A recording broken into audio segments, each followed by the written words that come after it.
Good. Okay.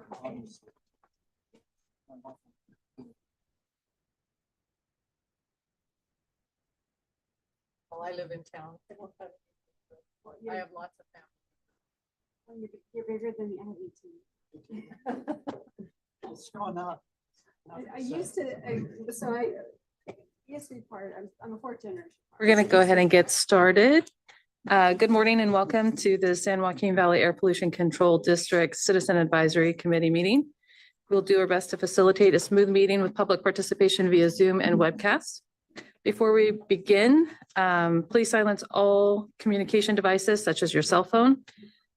During the meeting, all public participants will be placed on mute by the host. Public members will not be able to mute or unmute manually. Audio for members of the public will be unmuted once they are recognized to make a public comment. We can go ahead and do roll call. Here. Mr. Clark.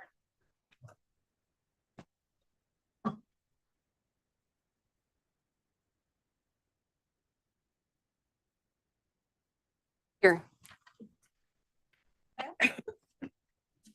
Here.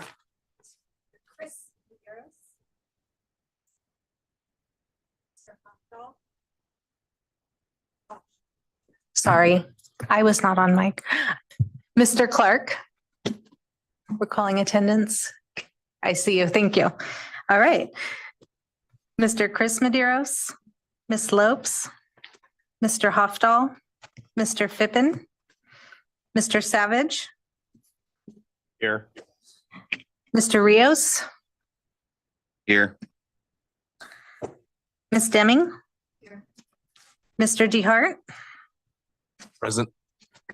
Mr. Liba, Ms. Agers, here, Mr. Tristo, Ms. Fast, Here. Mr. Cryer, Here. Ms. Matthews, Here. Mr. Trost, Mr. Zachariah, Mr. Amabil, Mr. Moran, Mr. Cantu, Here. Mr. Fisher, Here. Mr. Dennis Medeiros. Here. Through the chair, we have a quorum. Thank you. If you could please stand for the Pledge of Allegiance. Ready, salute. I pledge allegiance to the flag of the United States of America and to the republic for which it stands, one nation, under God, indivisible, with liberty and justice for all. Thank you.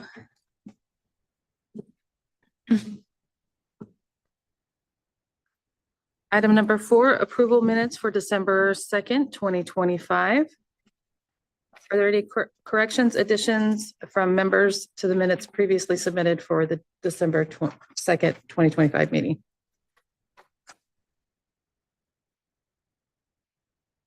And none in Fresno? Any in Modesto? Seeing none. Any in Bakersfield? Seeing none. The minutes are approved as submitted. Sorry, through the chair, I need to call for public comments sorry, on go that. ahead. All right. Bakersfield, do you have any public comments on the minutes? No public comment in Bakersfield. Thank you. Modesto, do you have any public comments on the minutes? No public comments in Modesto. Okay, seeing none in person in Fresno and none online. Okay, now we will consider the minutes approved as submitted. Next, we have chair comments. I just want to thank everyone for being here. I know the weather made it difficult for some. Luckily, we were able to have a quorum. So thank you all and safe travels home. With that, we'll go on to executive director comments. Thank you. Good morning, Chair and members of the committee, and ditto to those comments as well on the weather. Just had a few things I wanted to go over really quickly here. Starting off with just a quick recap of some of the items that the board discussed and took some action on in December and January. It's been a little bit here, some stuff to cover. And some of this will be on the agenda today, so I won't delve into it, but I just wanted to summarize really quickly some really exciting items. So we had our recognition of the 2026 Kids Calendar winners in December. We've continued to grow that program. I think you'll hear a little bit more from Jamie later about just how exciting the trend has been in terms of just getting that program out there and publicized in terms of just how cool it is for kids to be involved in our clean air mission here. And so we have a small scholarship that's a part of that process. And we've also been inviting the kids, their parents, and some of their support systems at the schools to be a part of this when we make that recognition. So that's every year, I think, growing a little bit more, and the level of energy keeps growing. We also did recognition of the staff for Star Employees of the Year, and just wanted to point a special recognition as well as statewide acknowledgement of one of our supervising air quality inspectors, David Bourne. He received the 2025 statewide Rodney Swarson Druber Outstanding Inspector Award. This award was put in place a number of years ago in honor of one of our former inspectors who actually died in the line of duty a number of years ago. There was a state award put together in response to that, and our supervising inspector, David Bourne, last year was acknowledged for his efforts in that space by the statewide association. We also received and filed the GFOA, the Government Finance Officers Association Certificate of Achievement for Excellence in Financial Reporting Award in December. We've gotten this several years in a row. It's really an acknowledgement of the board's priority on having high quality and transparent financial reporting in terms of our finances here.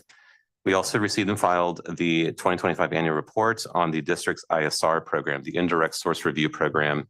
That's an ongoing successful program that we have at the district, running on about 20 years now. And every year we come back to the board and provide that report and get a direction and address any questions that may come up about the implementation of that program. We also allocated or reallocated $2 million in funding to the district's commercial zero emission landscaping equipment program. This is one where I think we talked about this before here with the CAC. We've seen quite a bit of interest across the valley from school districts and public agencies and landscapers. There's a lot of commercial equipment now available. And with this grant, we're able to keep supporting some of those transitions in areas where that technology has been successful.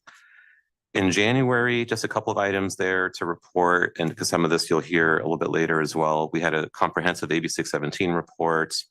We presented, along with our third-party financial auditor, the latest annual audit, independent audit that the district performs, including the federal single audit. This year, again, we received basically a zero issue audit, clean audit, no findings. And again, very, very happy, and hats off to the board as well as the finance team here, who does a good job in making sure that we were able to receive these types of audits. So happy to report that to you for sure. We also adopted the 2026 legislative platform. You'll hear a bit about the budget side of that later in terms of the advocacy that's going on with some of the key funding that we seek every year through the state budget process.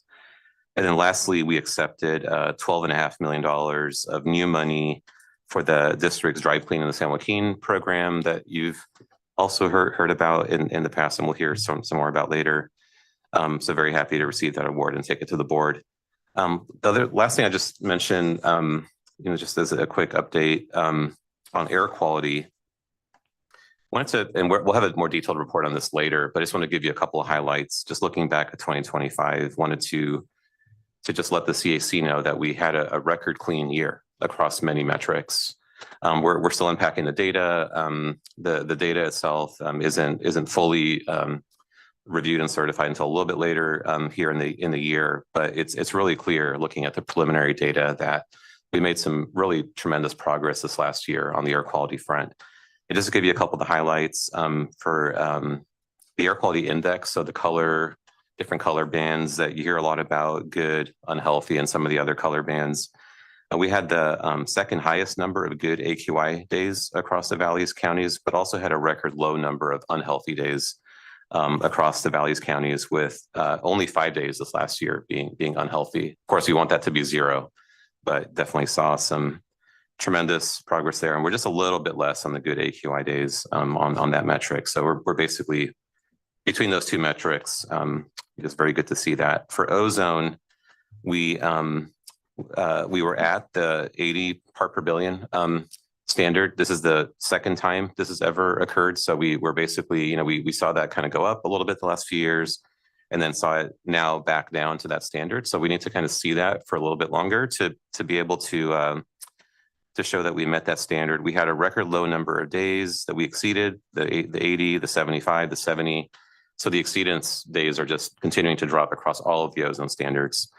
And then again, had 0 exceedances of the 1 hour ozone standard. And that's a standard that we used to see many, many hours of exceedances, back when we started working on that standard. For PM, for the first time ever, we saw the entire valley below the 35 microgram 24-hour standard. So that's actually a very, very significant milestone across all of our monitoring sites. The first time it's ever happened.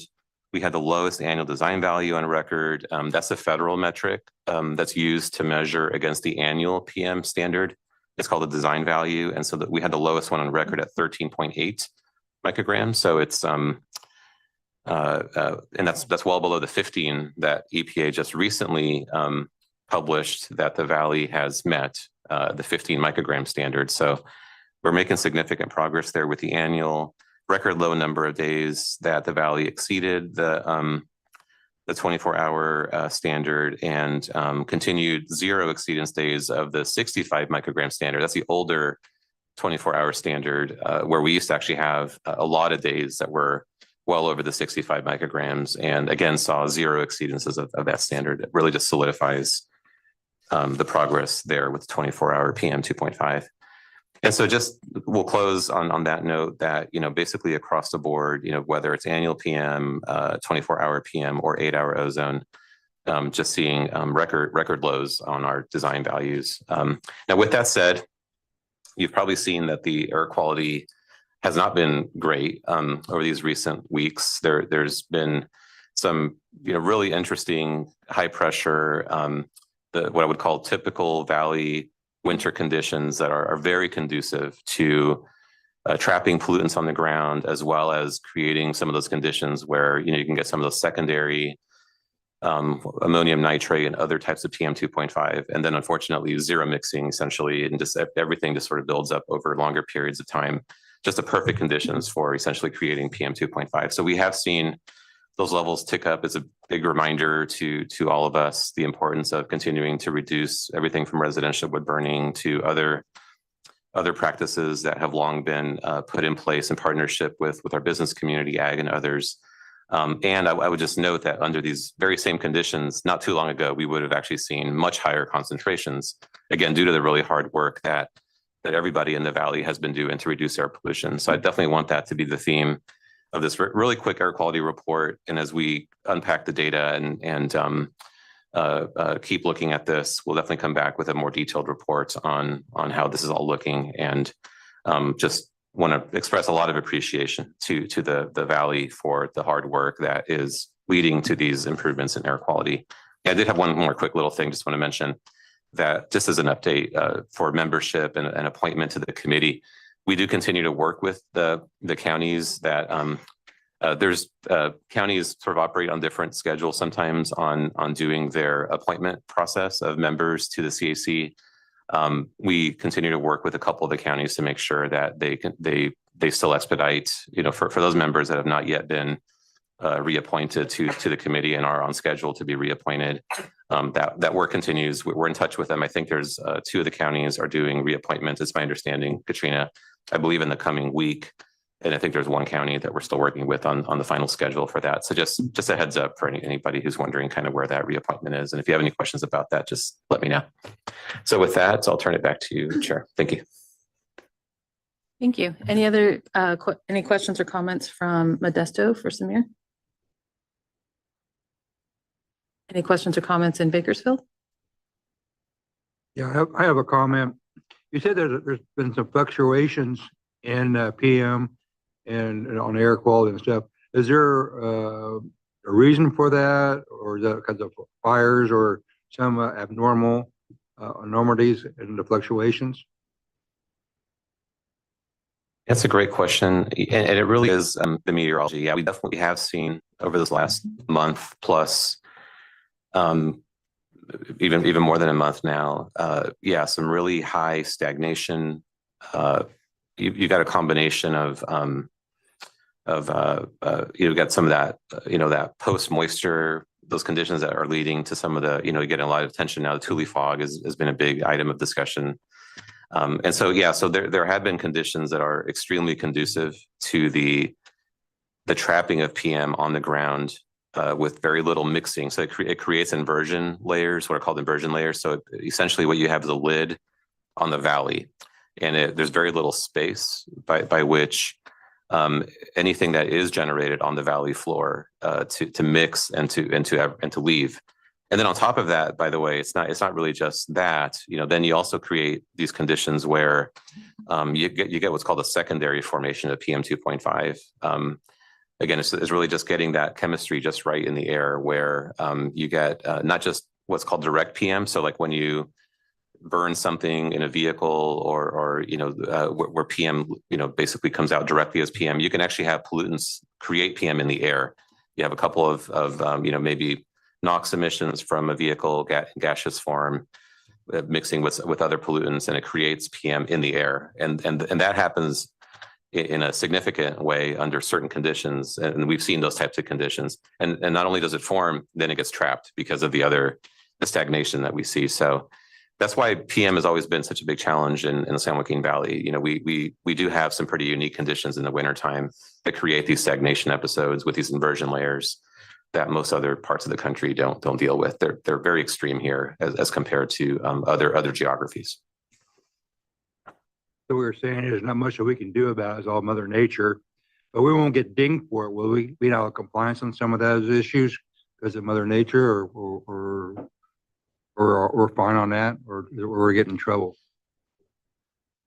So through the chair, yeah. I think there's we definitely get dinged to some extent. There's different levels of getting impacted by that. I think that, for example, it is harder to bring PM down. So, having higher levels of PM 2.5, we know there's public health implications of that. So there is a public health consequence of just having this natural environment that makes it more difficult to reduce those concentrations. So there's that level of impact. There's also regulatory impact. So there are certain types of natural conditions that are able to be accommodated in the regulatory environment. So like a wildfire is one example where there's provisions within the Clean Air Act that allow for that to be taken into some account in terms of not being as impacted from a regulatory point of view.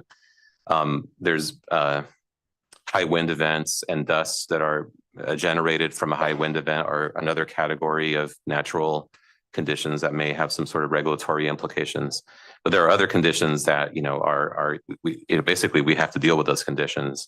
And you're right. I think basically the point you're making is correct, which is that what it means is essentially is that the Valley has always had to work a lot harder to meet the same national standards that other regions have to meet. So the Bay Area, South Coast, South Coast is challenged in different ways. But if you look at the coastal communities or even just other states throughout the country that don't have the same natural geographic challenges that we do, or meteorology that we have here, we have to actually work all that much harder to meet the same standards because we have these challenges around us, the basin, the inversion layers. So it is a good point, and it is something that the Valley has had to wrestle with for a long time. Thank you. You did excellent. Thank you. Thank you. Any comments here in Fresno? Just quickly, in all the time that I've sat on this committee, one of the most valuable stages of it is your report. And there's a lot of useful information that could be passed on. For instance, to my city council, I also sit on a GSA, LAFCO. Is there a way that, if it's not too much work, that you could summarize your report and put it in written form? Because I can tell you've got notes when you're doing this, but it would make it a lot easier to pass on. And I think that's one of our duties in this commission, as a committee member and is to report back, so as to speak. And it would be valuable to me and my constituents to be able to take what's been done, what's been accomplished, and feed it back to everybody under the circumstances.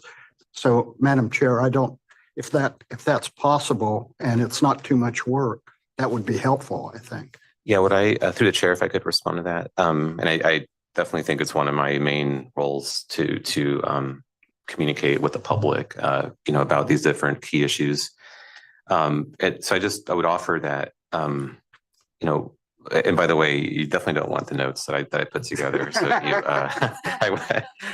so what I try to do is amplify, so most of what I cover, if not all of it, typically what we'll do is we'll do some pretty good discussions with the folks who really know what's going on. So I'll give you an example. So when I mentioned the air quality progress that we've made, what I've done and what I hope to continue seeing happen, and it goes to the spirit of what you're talking about, is in last meeting that we had here, coming out of our November board study session, we actually had a full discussion and developed actually a number of new communication tools on the air quality progress that we're making, which I think were shared with the CAC members on a county by county basis, so that as each of you talk to your constituents. So you don't have to, in that case for air quality, and we're actually going to update that every year. And I'm going to come back actually with a better report on the air quality progress so that you actually have, really good tools to use. It's very graphically pleasing, at least from our perspective, really good, sort of like a few graphs and metrics and just easy communication tools. We took that to our board in November. We returned, talked to the CAC, I think in December, and then shared those tools as a way of putting into action, some of these priorities that the board and the CAC has. And we'll keep doing that, because we need to make sure that the information that I'm sharing is practical and that it. Now, at a high level, what I try to do also in the minutes is capture a really good level of detail, kind of a bulletized summary of exactly what I've just covered.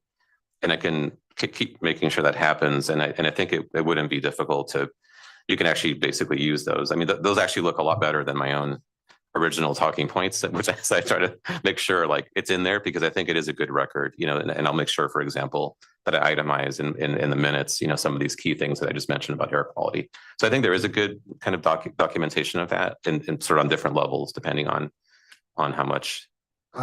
Unfortunately, I had the flu and missed the December meeting, but see, part of the problem is it's dated almost. I mean, the minutes that we got for the December 2nd meeting we got in for the February meeting. So we have a 60-day gap there in that particular situation. I know normally it's month to month. I don't want to add work. That was meant really as a compliment on the information that you provide to this committee. So the easier it is and the quicker it is that we can spread that to the people that should know in our areas, it would be great. I appreciate that. And I'll think about maybe some other ways we can make that happen. But I definitely appreciate that. And that is my goal, to try to bring you some timely and useful information. Thank you. Yeah, thank you. Maybe on your famous chart on the east side of the wall, as you come through the double doors, entering to the west, there's a tremendous chart. And I think, Samir, with the 5 days and all of that, I think I've said it before, those charts really say what happened. When I hear a couple of weeks ago from a person in an EJAG meeting was that on a caller that the air was getting worse and, it's not getting any cleaner. I don't know what they're looking at, and I don't know what numbers, but I think you're correct on having the information to where you can even put it in your community or city records and show of how successful you've come since 90 to now. And so I just want to say that that's tremendous. And I think to the fog is one of those exceptional events. We definitely need to not forget about that exceptional event and push hard because, you know, Congress may try to tell Mother Nature what to do, but they're not winning very good. So I think Mother Nature is telling us these things and we need to then, where you have no control, make that as part of our success though. I mean, yeah, you're not going to do anything with this fog until we get a rainstorm or we get a big wind. So again, I commend the entire Air District and the board for all the stuff you guys have done to get to those levels, to hear these numbers for PM as well as for the 2.5 stuff. So question for you on one item. And it was, I was looking through this as you were talking, and I'm glad you did bring it up. On the, is there something that we can help of getting these appointments in our counties to where we that serve as the primary, or we need a primary or something, but is there something that we can do? Please let us know as a point of a CAC member, because sometimes our county boards forget. And sometimes it's not really, you know, they got other things they're worrying about and the staff forget to bring this forward.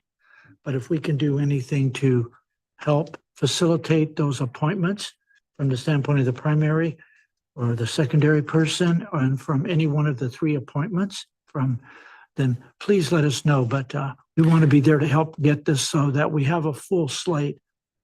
Because to me, the appointments are extremely important to getting information out to the various levels. So, but If I could make one comment on that, in the time I've been here, it seems that we're reactive as opposed to being proactive.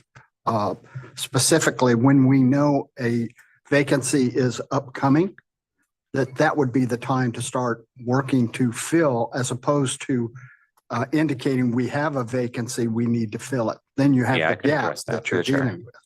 Yeah, no, those are all great. And I appreciate the offer, by the way, because I do think, you know, there may be a role in you know, checking in sometimes with, but I can assure you that, and Katrina can weigh in on this too.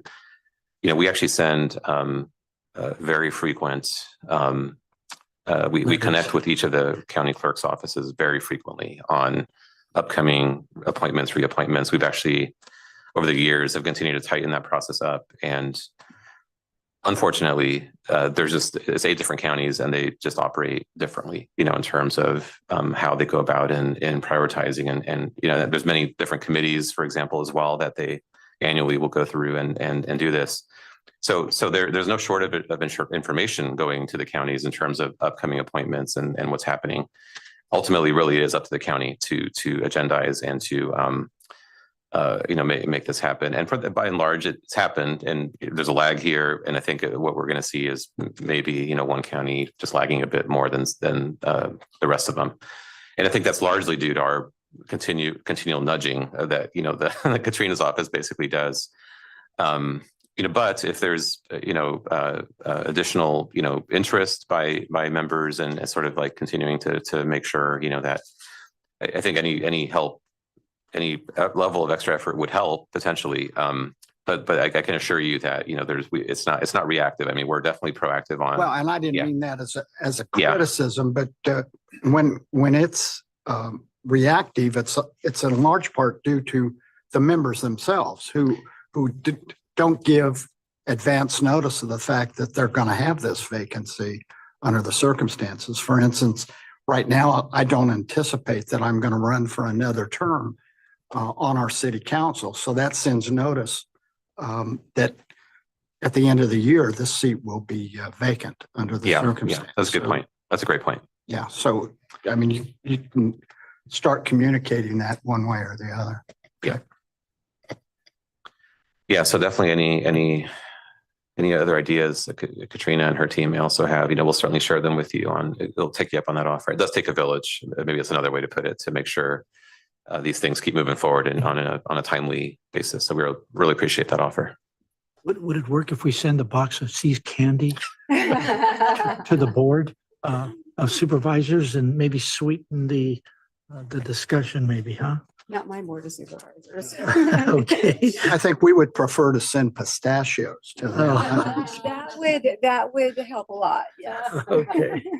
Anyway, but thank you. But if we can do anything, please, Samir, and let us know, please. I think we want to make this CAC have full membership of all the different groups, and because it is extremely important, especially now when the information you're coming out with and the data and how successful it has been. And we can get that out to the people. That's important. So again, thank you very, very much. Okay, now we'll go ahead and move on to item 8, recognition of Les Clark. Through for- the chair, I'm sorry to interrupt. We missed item 5 for the general public comments. How did I do that? I think it was the public comments for the minutes and it seemed like we had hit them, but Thank you. this is for the general I only public took like comments. 2 sips of coffee. It's not kicking in yet. So I should get on that. We'll do item 5, public comment. This time is made available for comments from the public on matters that are not on the agenda. It is requested that no comments be made during this period on items on the agenda. The public may make comments on each CAC agenda item during the time allowed for public comments. Attention is called to the fact that the CAC is prohibited by law from taking any action on discussion of matters that are not on the agenda. Okay, Bakersfield, do you have any members of the public that would like to comment at this time? No public comment in Bakersfield. Thank you. Modesto, do you have any public comments? No public comments in Modesto. Thank you. Are there any members of the public in Fresno that would like to comment? Sorry, seeing none and none online. Thank you so much. Now we will go to item 8, recognition of Les Clark for 35 years of service on the Citizen Advisory Committee. And I'm going to defer to you. Thank you, Chair, and I'm honored to just quickly present on this item. It's really great to see Mr. Clark there in person at the Bakersfield office. It has been 35 years, I'll say plus, because actually it's been the entire time that the Air District has existed as a regional, San Joaquin Valley regional body, but I know that he's actually been involved even longer at the county level. And so if you look at that service, it's more years than I'll publicly, state here. It's been a very long time that Mr. Clark has been serving this body. He has announced that he will be, no longer serving in the primary role here on the CAC. And just given that very unique and extended, basically, lifetime level of service to the CAC, we felt it was more than appropriate in talking to the chair to recognize Mr. Clark for that service. I don't know if everybody knows, Les was actually born in Fresno. Just wanted to point out a really interesting fact to show his connection beyond even Kern County. And just a little bit more about Les for those who don't know Les. And I've gotten to know him over the years very, very well. And he's been a big part of the work that I've done here. He's represented the oil industry, little oil, as he calls it, the small oil producers for a very long time. He's represented them locally. He's represented them at the state level and at the federal level on many, many different issues, and bringing them into the air quality space, supporting research, making sure that the strategies that are developed in that sector are grounded in good science, in fact, and are ultimately effective at reducing air pollution with methods that work and that are done in a way that are feasible for those that he has represented and has worked with over the years. And he's been just instrumental in helping move us along, not only here locally, but at many different levels at the state and federal level as well. So he's just been a big part of this journey, not only in that sector, but I think with that experience, just really helping to inform just more broadly the work that we do here. He's also a big sports guy. So the resume is many pages long. I mean, he's played sports, college level, football, baseball.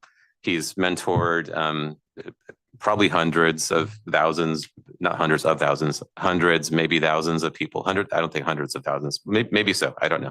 It's been a lot. He's been a big part of Little League and football and a bunch of other things I know over the years. He's got a lot of kids and a lot of grandkids. And so I think that in talking to Les, what he, I think, is looking forward to the most, and what I hope he's going to spend even more time on is really just spending a lot of time with his kids and grandkids. I mean, they're very accomplished, and there's a lot of really cool things going on in his family.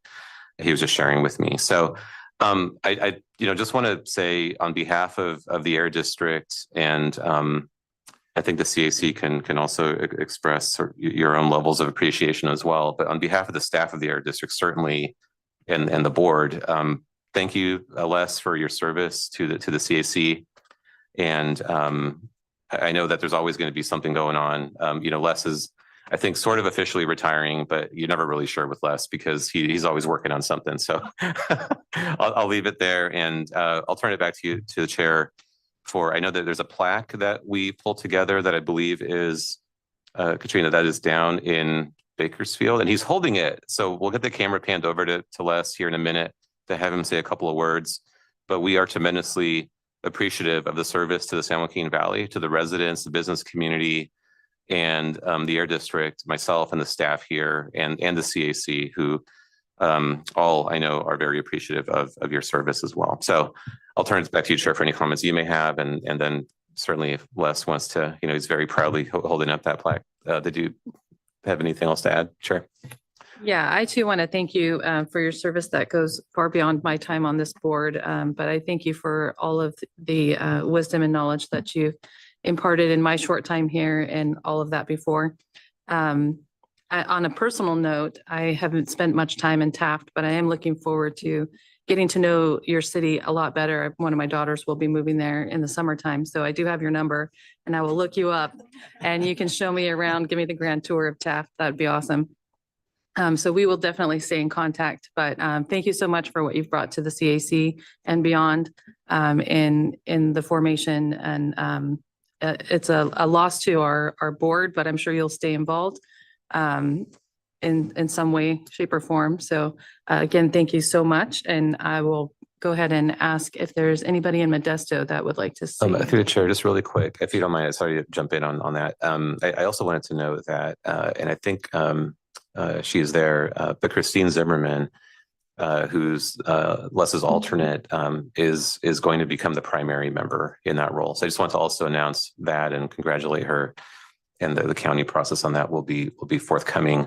But yeah, so we will have good continuity, with her representation there, and just want to thank her for stepping up and taking over that role, or soon to take over that role. And with that, I'll turn it back to you. I think you're asking for any comments up at Modesto. I'll kick it back to the chair here. Thank you. Any comments in Modesto? Seeing none, comments here in Fresno? I think we should leave this to Mr. Cunha under the circumstances. I'm going to give you 3 minutes, sir. No, I'm kidding. Start the clock. Start the clock. I'm starting the time. I think between Miss Kelly and myself and a few others, but again, Les, thank you for all. I'm sorry we couldn't be down there today. Last night about 8 o'clock, we all started calling everybody because of the fog situation, and we wanted everybody to be safe and everything. So, and I want to acknowledge Christine for all the work she did for helping to do stuff.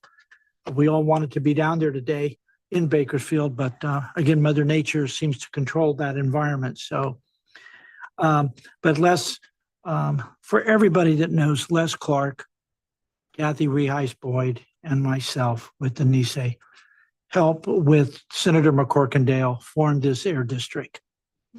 And several of the major staff that are here today, the executives, were in different offices. Either were from Kern, or from Fresno, or from Modesto, Stockton. And really, we formed this air district because we couldn't deal with 8 air districts for the farmers. We had a different rule for burn here and a different one in this county, and the oil, Les has a few little oil wells laying around in different counties.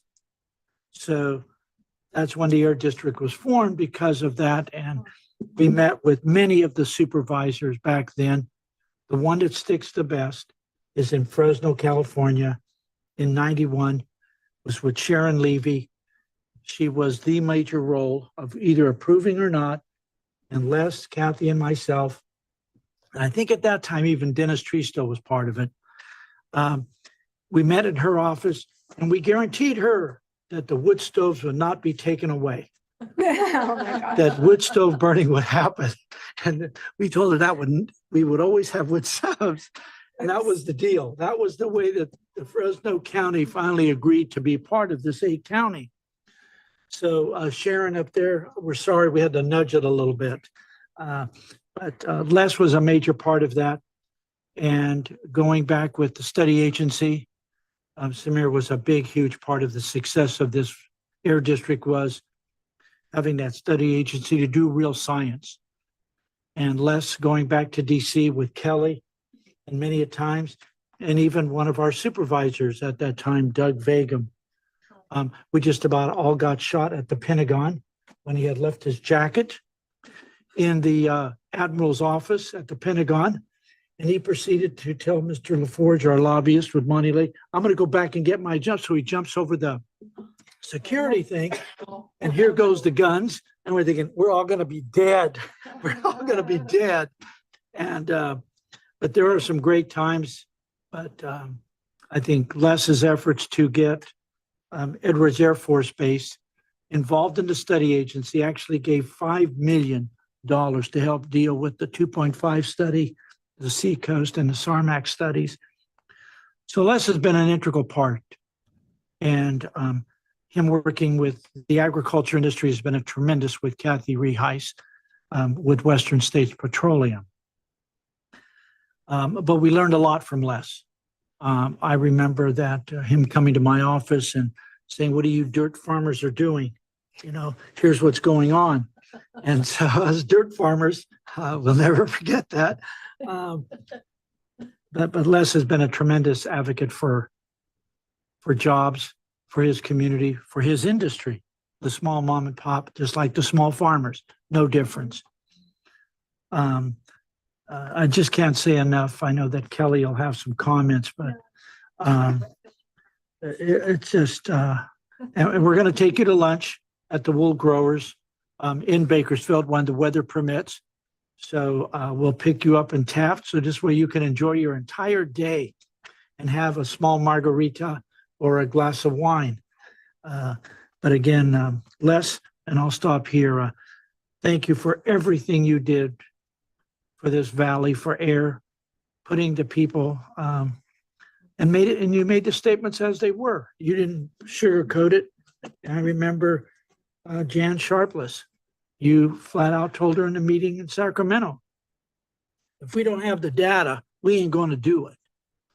And I remember that statement. And but I know you will still be messing around with as maybe the alternate, but I think Christine will do a great job representing that part of the valley and that industry and the community. But from agriculture, I want to say thank you very, very much for believing in us and working with us to achieve, I think, what today I hear Samir's comments about how good the air is and the staff that's here. And a lot of the staff are 25 years. And I think the ones that are sitting to the right of Samir, we're going to deny all their retirement applications, including Miss Jamie Holt. She ain't leaving until we're all done. And even Shiraz and Ryan, and I can't forget Brian. I don't want to get into trouble. Or even Morgan, definitely. And Morgan has smiled more than I've ever seen in my life. So Les, you brought a lot of good things to this group of staff. And but I'll stop there, Chair. And Samir and Kelly, if you have any comments that we can talk for hours about what happened in DC with this district staff and the APCOs and with other APCOs. But We can talk about that at lunch. yes. So Kelly or Chair. Les, we'll talk at lunch. Dennis, did you have something? No, Okay. I want to hear from Les. Okay, so now we'll go ahead and go to Bakersfield. If any of the other CAC members would like to say anything before. Oh, did you have something? Raise hand function. We'll go to the public comment portion. It sounds like the hand raising function is maybe not working, at least here in Fresno. But yeah, if anybody wants to say anything, I would just suggest that they just make it known, raise their hand or jump in. But yeah, so I think we're just back to Bakersfield. But yeah. Oh, I'm sorry. You're saying on Zoom. Oh, I'm sorry. Okay, I misunderstood. Yeah, so Zoom hand raising may have issues. So we'll keep an eye out for that. All right. Sorry, Chair. Go ahead. No worries. Yeah. Any CAC members in Bakersfield besides Les have any comments? I have a comment or two. Everything you guys spoken for about Les is true. Most everything. I didn't say all, but most everything. But there's a lot of things that you don't know about Les. He's very involved in the community of Taft. Myself being a councilman from the city of Taft, I see all the good works he does and his family. They're heavily involved in their youth, taking care of the youth, making them go the straight and narrow. Because a lot of them get in trouble, but they work it out. They become productive students and young adults. So their family's been heavily involved. There's a few things is that, how many of you know that Les is also a mayor? He's been uncontested mayor of Ford City well over 35 years. A lot of people don't know that. You know, he kept that town pretty well straight and narrow too. But he also is a mayor, not a mayor, but in a Rotary Club. I guarantee you better bring a fat wallet tomorrow at noon, because he's probably gonna get fined pretty stiff for all the recognition and award he's getting. So that'll help our community too. And I'm sure he'll find something to get me in trouble, but that's fine. It's well worth it. But I just, there's so many things about Les. It's just, we can all talk about it all day. And he's a good man, and he'll surely be missed, but he'll still be around doing great things in our community. And that I am very proud of. Thank you. Thank you. Anyone else in Bakersfield? I guess they're looking at you, Les. I guess maybe it's your turn. We have a public comment from Christine. He'd like her to go first. Is that okay? Sure. So through the chair, just it's up to you on this, but you know, this kind of item traditionally doesn't need public comment. It's a recognition item. There may be people on Zoom. There may be others. Feel free to do that as chair prerogative, but just noting that you don't have to take public comment. But feel free. Thank you. Go ahead, Christine. Good morning, everyone. I'm Christine Zimmerman. I'm with the Western States Petroleum Association. But prior to that, and clear back until I was a toddler, I have known Les Clark and his family. His dad, my grandpa worked together in Taft. I went to school with his daughters and son. We've known each other forever, and I can't even begin to fill the shoes that I've been asked to step into. But I will do my best. I work for an association that works with the larger oil companies, but my heart, big chunk of it, has always belonged to the small producers. So I don't want Les to worry about that. Your phone will still be ringing, and I'll still be calling you to ask for your good counsel and your guidance. And I'll think of everyone in the communities as we do the work going forward. And I'll just share a quick story, and then I'll step away. I thought Les just worked in Taft when I was little, because he was always at the school council meetings and city council meetings, and he coached and he taught and he worked and he helped anyone who ever needed it. And I was very surprised when I got older and his girls explained to me that he spent quite a bit of time up in Sacramento. I didn't know that was a thing, because as far as my little life was concerned, he was always home and working with people and helping out in our community. So I got a little older, went away to school, got my engineering and geology degrees, and came back. And I went over to his office to visit him. And he had a sign on his desk, and the sign said, "You don't know, do you?" And that is one of my favorite memories of Les. And it was also outstanding advice for the work we do in the regulatory space and anywhere in life, really. Before you go, make sure you know, because you'll run into someone who will look you right in the eye and say, you don't know, do you? And that has served me well all my life. So it's a special day, but it's also a little bit of a sad day. And we all love you and we appreciate everything that you've done. That's all. Thank you. And since I did open it up for public comment, I'll go ahead and ask if there's any public comment in Modesto. No public comments in Modesto. Any public comment here in Fresno? Or any online?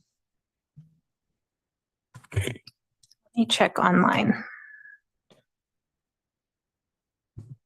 I see that the raised hand option should be working. Give me just a. Okay, we have a hand raised for public comment. Mr. Abernathy. Good morning, everybody. Can you hear me all right? Yes. Well, I just wanted to take a moment. Les, Mayday, Mayday.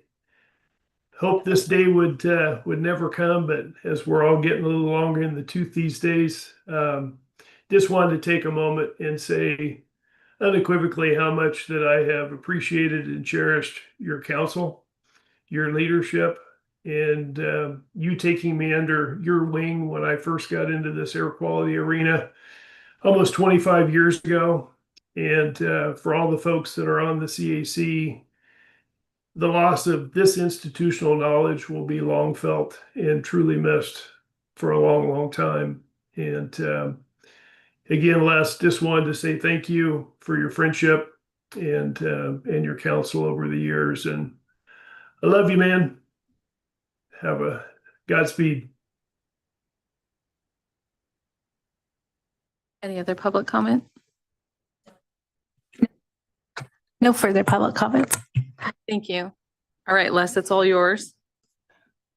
Well, 35 plus years is a long time. And after so long, you get to where that it becomes a part of your, not only your responsibility, but something that you want to do to help improve the situations. And even though I'm in the oil industry and represent oil and ag, I've always thought to gone through the process of cooperative environmental management. Now, there are certain times that I'll throw dirt clods at people, no doubt about it. And Christine hit it pretty well. And I said, you don't know. And, you know, I've used that phrase many times. And, you know, and especially when you come up against, well, according to the study, what study? Well, could I get a copy of it? And I asked for that 15 years ago. I still don't have a copy of that study. That's neither here nor there, but I do appreciate the thought process of y'all. And I know that we're getting, into a good part of our agenda, but I'm thankful for being surrounded by, the folks that Manny's mentioned. Manny himself, I call him a Spider-Man, and you know why. Look at him. He was hanging from a rafter somewhere doing something. And of course, Kelly, she's up there. Dennis, Roger, Kathy, and now the younger people are coming in. And I've been through probably 4 or 5 different folks that headed up the air district. But we helped form the district because we wanted to make sure we had at least a say in local control. And that's what I think we've been able to do. And I'm happy with, with our existing air folks. I appreciate them. I appreciate these gals down there. Give me a bad time all the time. But anyway, and my fellow committee members down here. So it's been a good run, but here's the thing. I'm 83 years old now. I know I don't look like it. Let me put my hat back on. But 83, and I got 10 grandkids and 10 great grandchildren. And if you ever want to see Big Christmas, come down to the house. And one last thing, and again, I appreciate the plaque, I really do. I appreciate all the good words, and it means a lot to me, it really does. Some of you, I've spent more time with you than I have my relatives. Thank goodness. But anyway, that's another story. I'm teasing, but sometimes I'm teasing, but I really appreciate the ability to be able to be a part of this. And it's a part of history, informing the district, because where we were headed with this was not going to be good for anybody in the valley. So I'm thankful for that. And to turn it over to Christine. Christine is she's a sharp cookie. And I say that without getting a harassment charge. She's thrown against me. I don't know. I'm okay with it. Okay, well, she's sharp cookie. I didn't say biscuit. I said cookie. But anyway, Christine, like you said, I've known her forever. My first encounter with her, of course, she knew my daughters, was teaching her how to play ponytail softball. Yeah, she remembers those days. When you messed up, you always had to run to the pole, kiss the pole or hug it, and come back and tell me what it said to you. Well, if you better start listening to me, you got to go know the pole better. But I don't think I ever had to send her out to. Did I ever send you the pole? Oh, okay. Well, you messed up somewhere down the line. But anyway, that's the end of my deal. And like Manny said, we could talk all day about a lot of the things that we're involved with. Those Washington D.C. trips. I mean, they were work. A lot of you people didn't get that experience, but I have short, little chubby legs. I'm trying to keep with Spider-Man and Kathy, and they'd have their heads going together, and there'd be a block ahead of me, and I'm trying to keep up with it back in D.C. And when I first went back there, I said, well, it's just like Sacramento, one building.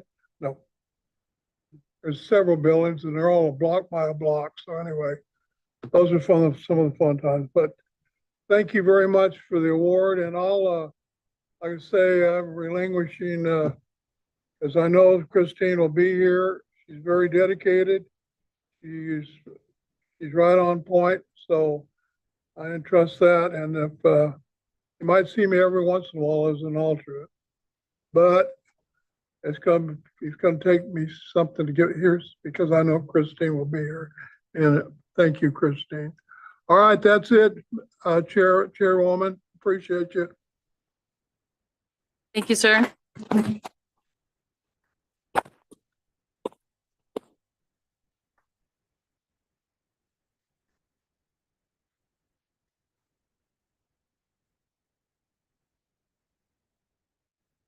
Thank you all for, I know that took a chunk of time, but definitely you deserve all the honor, blessed.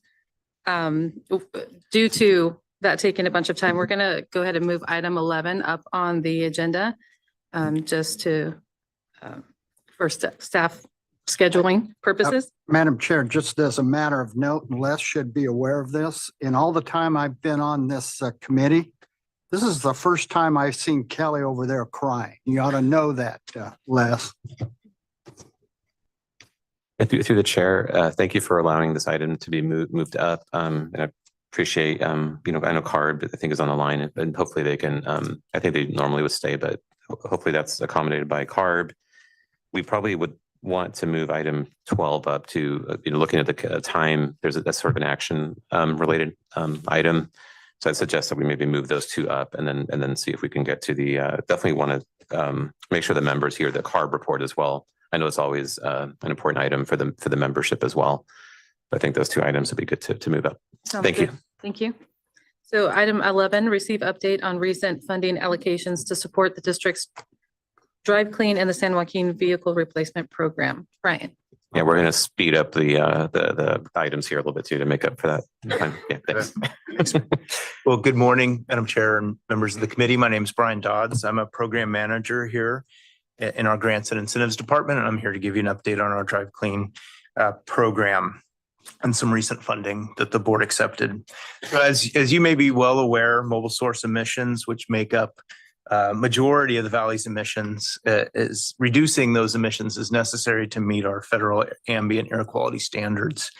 And our district's voluntary incentive programs play a key role in reducing these emissions through clean air partnerships with businesses, the ag community, public agencies, and residents by providing financial incentives to assist with the transition to the cleanest technology available. And one of our programs, our Drive Clean and the San Joaquin program, provides residents with options for reducing emissions from passenger vehicles with a focus on reaching residents in typically underserved communities. Our vehicle replacement program was approved by the governing board in 2014 and has served as a pilot and a leader for what has become the state's Clean Cars for All program. Since 2015, we've received over $120 million in state funding to operate our vehicle replacement program. And this has resulted in more than 11,000 high polluting vehicles being replaced with cleaner and more fuel efficient models throughout the valley. Incentives in this program are available up to $12,000 for Valley residents, and it depends on the income level of the participant, whether or not they live in a disadvantaged community, and the type of vehicle that is being purchased. Our partner in the program, Valley Cleaner Now, and the district have developed a unique and very effective outreach strategy for program implementation by utilizing a grassroots, community-driven approach to reaching low-income and disadvantaged community residents. And the primary mechanism for participation in the program has been through weeknight community-based events, which are held at local businesses or public spaces and are a great opportunity to engage directly with residents and community members about the program. Over the last 2 years, we've had over 250 of these weeknight events held throughout the valley. And these events have proven to be very effective in engaging with residents who might not have otherwise participated in the program and have really driven high demand for program participation. At these events, Valley CAN staff provides application assistance and answers any questions that might come up about the program. Our outreach activities have been applauded for our success in reaching underserved communities, with the UCLA Luskin Center reporting that efforts of the district have largely focused on reaching low-income communities through a variety of outreach approaches while still attaining emission reduction. So we're really nailing the intent and priority of the program. Since reopening the program in October of 2023, we've received nearly $100 million in program applications. Due to the success of this program and our outreach activities, we needed to stop accepting applications in October of last year. And we've continued to work with CARB and the legislature and other stakeholders to identify long-term funding for the program to help sustain this critical option for Valley residents. This is just some examples of participants and their new cars that we've had. Everyone has really appreciated and really applauded the efforts and is very happy with the end result. So as a result of our ongoing advocacy efforts, there was $12.5 million in additional state funding that was provided to the district and that our governing board accepted in January. This funding will help support the existing application queue, which we have a good backlog on, and that will work closely and identify if there's opportunities for additional weeknight application clinics that might be necessary to fully expend this funding. In addition, we'll be entering into new agreements with Valley CAN for their responsibilities under the program. And in addition, we'll continue our advocacy efforts to help secure additional long-term funding for the program through the state budget process, as well as other mechanisms with CARB. And that will conclude my presentation, and happy to answer any questions that you might have. Are there any questions or comments in Modesto? Seeing none, any questions or comments in Bakersfield? Also seeing none, any questions or comments here in Fresno? I'll just make it real quick. Excellent job. I hope the program can keep going. I hope the state realizes how valuable you guys have done with Valley Can and all the people that you've done. And again, as I stated at the EJAG meeting, your staff, Brian, and everybody at this district, you've treated the people with the most greatest respect of how they brought their documents and what they look like and who they are. You treated everybody well. And to me, I commend you so much because the human aspect of those people that you treated and the ones that I personally saw, well, you guys need to be commended. And I hope this program continually keeps being funded and it provides this valley what you guys have done, and that is knowing how to deal with grants and those things. So thank you. Thank you, ma'am. And I'll just say, and I know this doesn't have to do with this board, but some of these disadvantaged communities that we've served in these programs reach out to due to the money saving opportunities, residents have taken part in that. But I just want to point out that the potential possibility of a mileage tax could change that for some of these individuals, where something that was a money saving opportunity for them and to also do their part in keeping our air quality clean. This could put them at a disadvantage. So definitely keep that on the forefront. I know this is above and beyond this board, but just want to put that out there. And as I've said before, also the battery replacement, that is an issue as well. So that can highly affect some of the people that are probably the most, I don't want to say influential in making those changes from gas to electric vehicles. With this program, I think that's why there's been a lot of that change here in our area. But I just don't know what the outcome of these things in the future, how that might impact that in the future. So just wanted to state that. Thank you. And thank you so much for your presentation. Now we have item 12, discussion state funding advocacy efforts. It's through the chair. It's not an action item, so we don't call for I mean, it's up to the chair, but unless you see the need. Due to our time frame, we'll go ahead and keep it to CAC members. Sorry about that.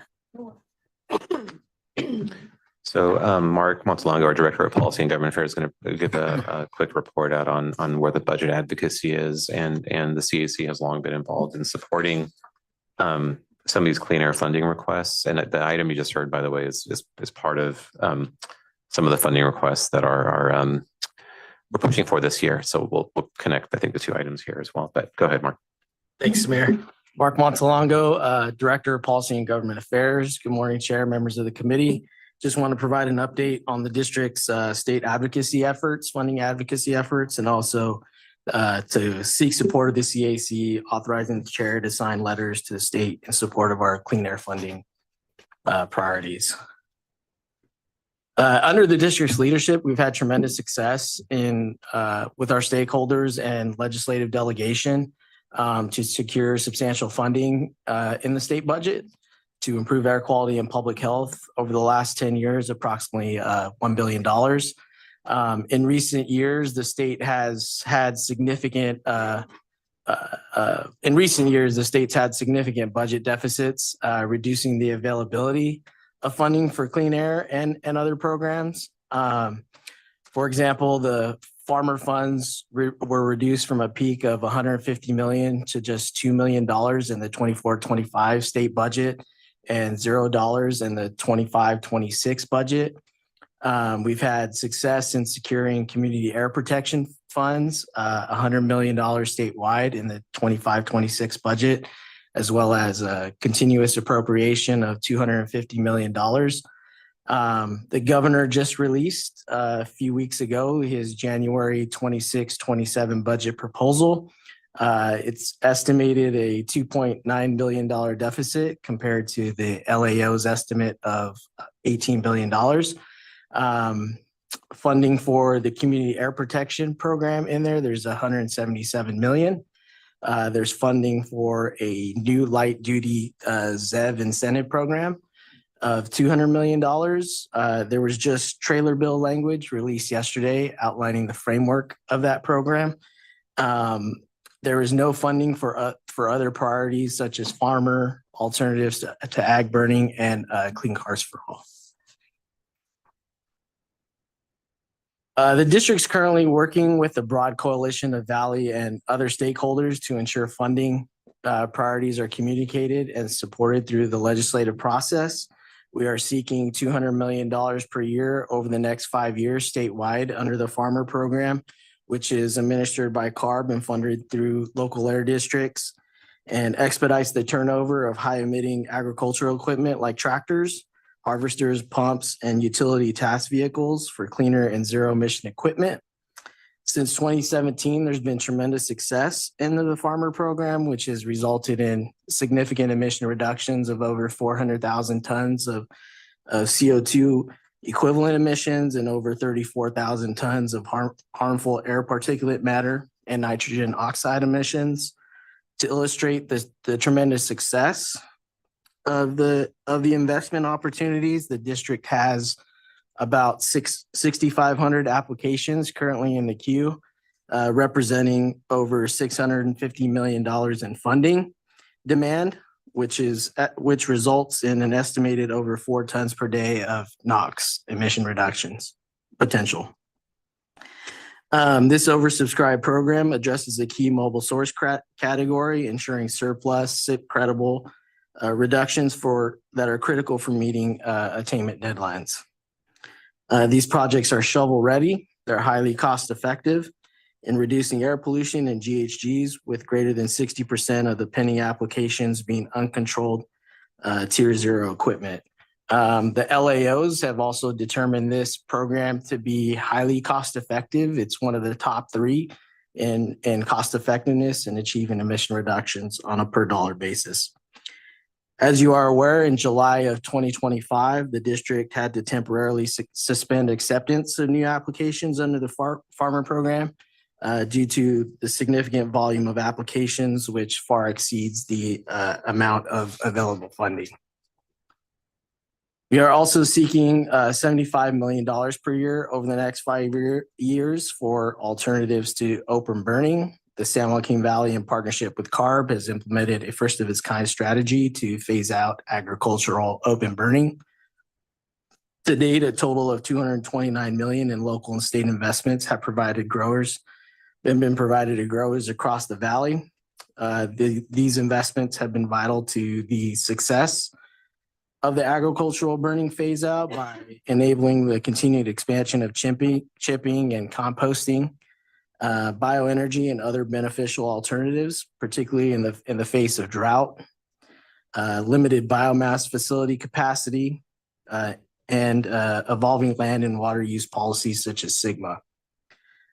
Through these efforts, growers have implemented alternative practices on 314,000 acres of orchard and vineyard removal, diverting 8 million tons of agricultural material from open burning. These actions have resulted in reductions of over 72,000 tons of harmful emissions.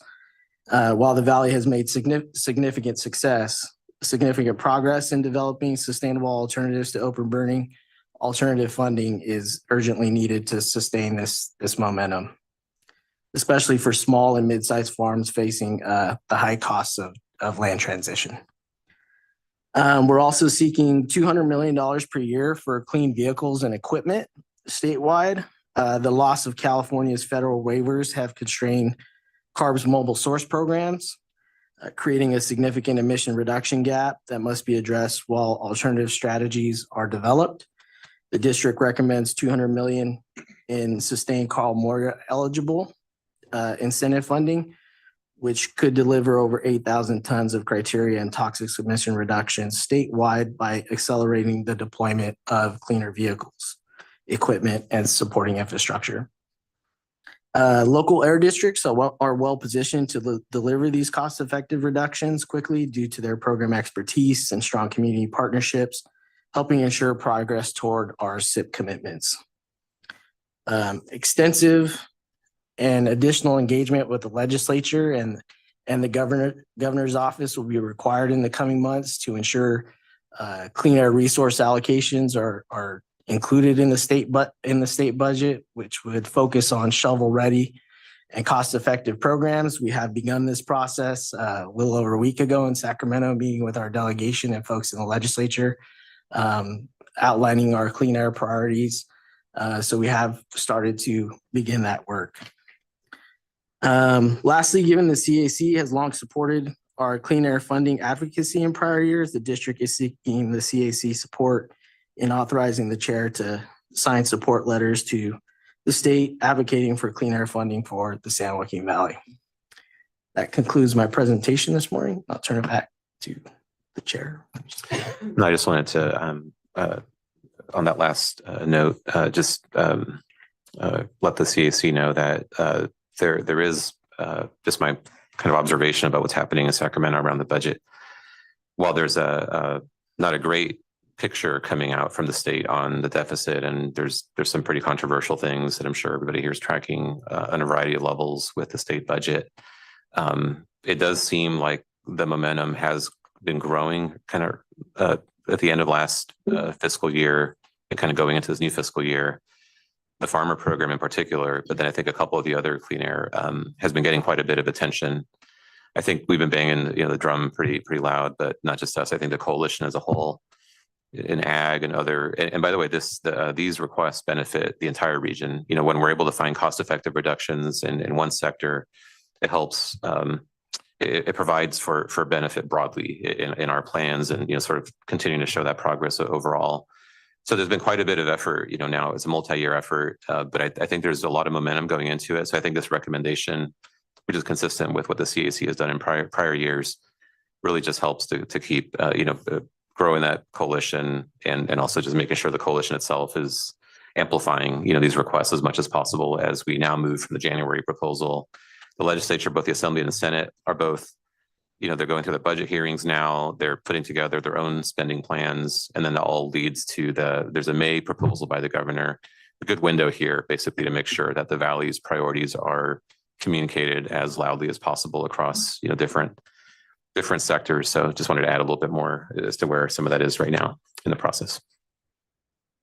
And with that, I'll turn it to you. And I think on this item, it's been handled either by consensus,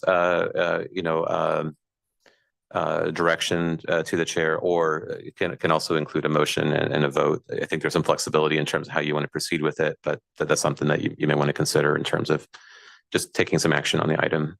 But it has been handled kind of in different ways too, just because it is a consistent, longstanding priority of the CAC.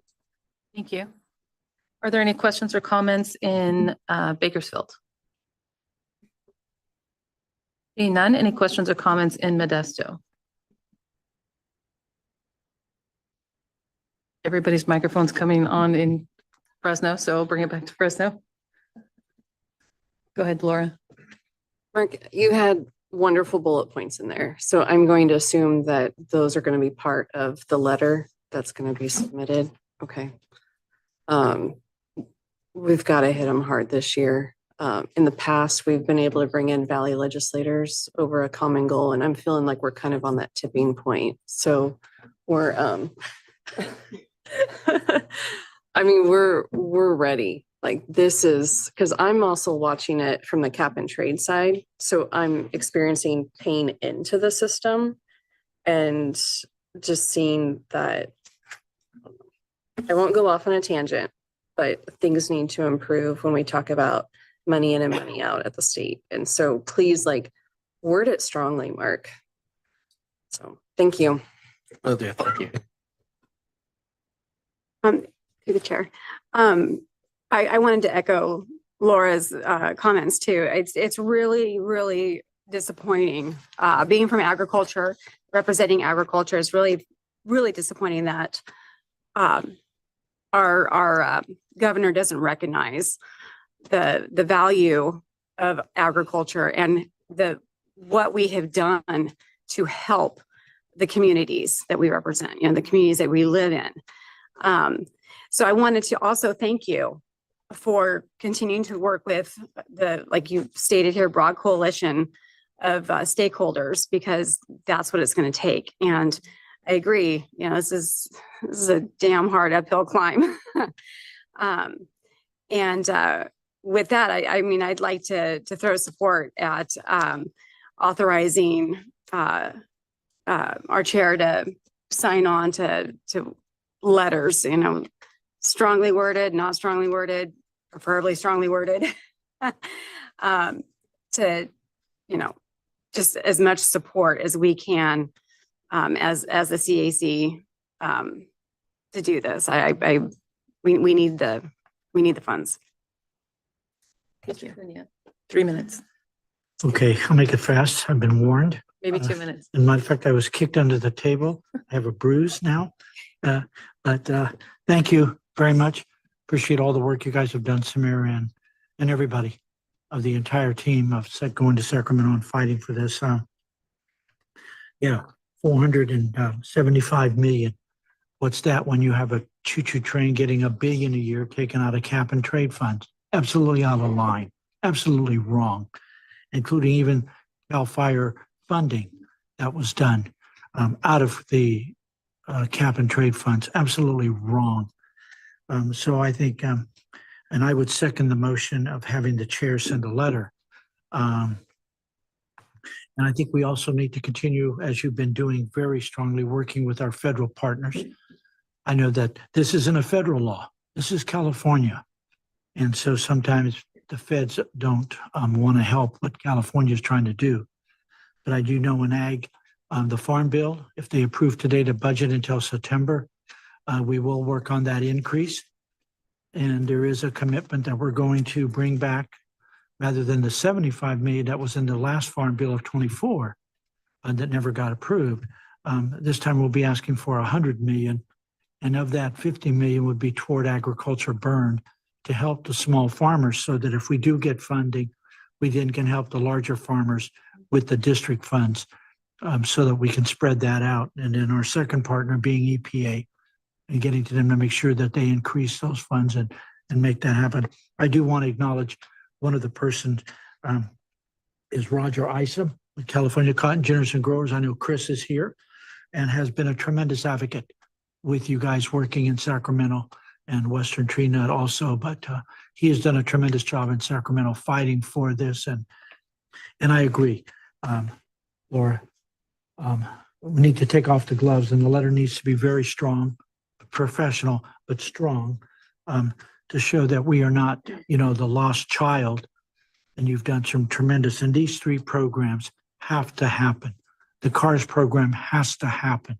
It helps our rural communities. So thank you. Thank you, sir.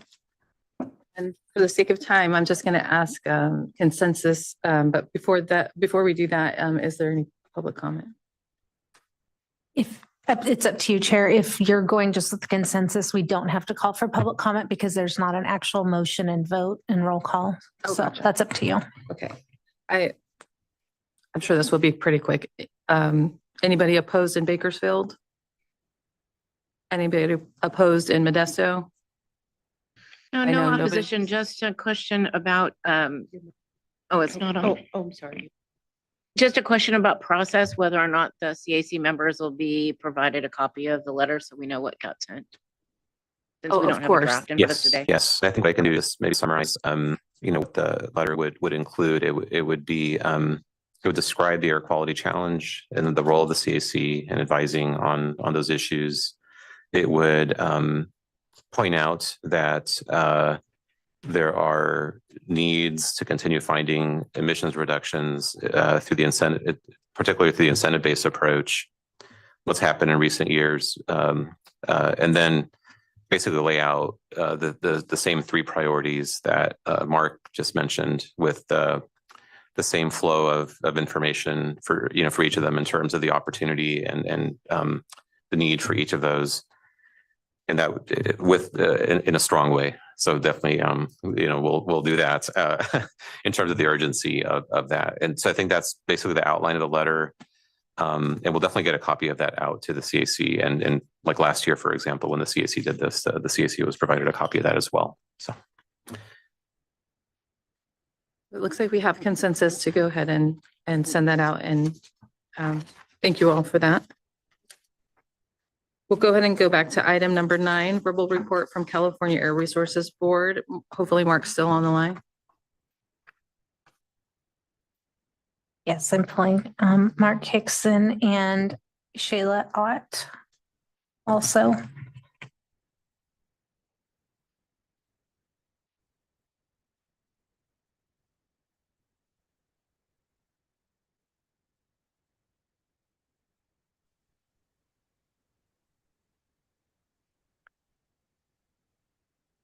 Hi, good morning. Good morning. I am going to quickly hand things over to Shayla here to give our update. Thank you. Thanks, Mark. Thanks, everyone. Hopefully you can hear me okay. My name is Yes. Shayla Ott. Okay, good. My name is Shayla Ott. I'm the lead SIP planner for the San Joaquin Valley in the Central Valley Air Quality Planning section within the Air Quality Planning and Science Division at CARB. And I'll be taking over updates going forward, but Mark will still hang on today just in case there's anything he can jump in with to help answer questions after the updates. But yeah, I look forward to seeing you all more going forward. And today I'll be sharing regulatory updates from December 2025 and January 2026, and then providing a list of upcoming meetings, grant solicitations, and workshops for February and March, as well as a decent amount of opportunities for public engagement. And so the board did not hold meetings in December 2025 or January 2026. However, other public workshops and meetings were held and have ongoing opportunities for public engagement, starting with proposed updates to the Carl Moyer program guidelines. And a public meeting was held in January to discuss proposed updates to the Carl Moyer program guidelines. And these proposed revisions apply to off-road equipment, locomotives, marine vessels, and lawn and garden equipment replacement. These updates are intended to clarify and expand funding opportunities for zero-emission projects, align Moyer program guidelines with regulatory developments, and ensure continued commitment with Executive Order N-27-25. Public comments on the proposed revisions will be accepted through February 16th, 2026, and should be submitted via email to moyerhelp@arb.ca.gov. This is also noted in today's update, linked in the agenda. And a recording of the public meeting that took place is also available in today's CAC update. The board held a second public workshop on January 15th of 2026 to discuss regulatory concepts for the statewide Clean Aviation Initiative. This initiative aims to reduce emissions associated with aircraft operations while on or near the ground at airports. And strategies include reducing emissions from auxiliary power units, transitioning to zero emission ground support equipment, and operational strategies to reduce emissions from aircraft taxiing, takeoffs, and landings. And a recording of this workshop is available in today's update as well. And additional workshops will be held in the future to allow for continued public input on the statewide Clean Aviation Initiative. And moving on to the next item, CARB held a public meeting in January to seek input on the development of a research concept on cumulative health impacts of various pollutants and environmental stressors on different populations and communities. And during the meeting, staff summarized scientific research and certain reports on cumulative impacts for use in regulatory analyses. And staff also presented tentative research concepts. And this effort aligns with priorities identified in CARB's 5-year strategic research plan, and public comments on these suggested concepts and any comments on suggested alternative concepts for consideration are welcome through February 13th, 2026. And the ability to submit public comments is via a link provided in the update. And there's also additional materials on the proposed concepts and CARB's 5-year strategic research plan. Next, I'll be reviewing upcoming public workshops, meetings, hearings, and regulatory updates. So that concludes my recap of regulatory items from the past couple months. And so I'll start with a workshop that will be held related to ocean-going vessels. So CARB staff will hold a virtual workshop tomorrow from 1:30 to 4:30 p.m.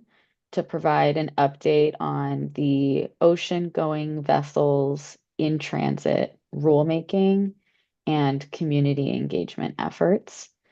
It will include a presentation by University of California, Irvine on the preliminary findings from the ocean-going vessels emission control technology assessment report being conducted on CARB's behalf. Comments on the information presented in the workshop slides are encouraged, especially related to technology readiness, timelines for market readiness of new technologies and fuels, and technologies or fuels not already considered as part of this technology assessment. Public comments can be submitted via the link in today's update, and those received by February 20th, 2026 will be considered by UCI and CARB for incorporation into the final report. And additional information on the workshop and specific requests for comments are also linked in today's update on the potential ocean-going vessel in transit regulation page. And next, CARB is accepting applications for community planning and capacity building grants, which support community-led transportation planning. And a total of $7.3 million is available with individual grants up to $500,000 each for community-based organizations, local governments, public schools, and tribal governments. And the grants are part of California Climate Investments, which is a statewide initiative that utilizes the billions of cap and invest dollars to reduce greenhouse gas emissions, strengthen the economy, and improve public health in the environment, especially within disadvantaged communities. And applications are due on February 10th, 2026, and can be accessed at the webpage linked in today's update. Next, the in-use off-road diesel-fueled fleets regulation mandates fleets to report their off-road diesel equipment to CARB by March 1st of each reporting year. And fleets must report all changes made to the fleet between January 1st and December 31st of the previous year, including any updated contact information.